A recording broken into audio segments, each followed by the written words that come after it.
আপনার ভাইরা যে জয়েন্ট ফ্যামিলিতে থাকলে মানুষের ধৈর্য থাকা লাগে, ঠিক আছে? ধৈর্য ছাড়া জয়েন্ট ফ্যামিলিতে থাকা যায় না, এটা হচ্ছে সবচেয়ে মেন।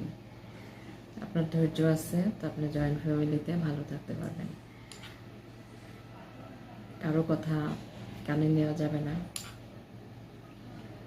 শুনলেও না শোনার ভান করে থাকতে হবে। তারপর হচ্ছে বেশি কোনো কথা বলা যাবে না। এটাই হচ্ছে জয়েন্ট ফ্যামিলির আসল মূল মন্ত্র, ঠিক আছে? যারা যারা জয়েন্ট ফ্যামিলিতে আছেন তারা অবশ্যই যদি এই এই কয়েকটা জিনিস মেনে চলেন তাহলে দেখবেন কোনো মানে মন কালাকালি হবে না, কোনো কেউ কারো কথায় কষ্ট পাবে না, কোনো কিছু না। আর সবচেয়ে বড় কথা হলো পরিবারের যে সবার খেয়াল রাখে,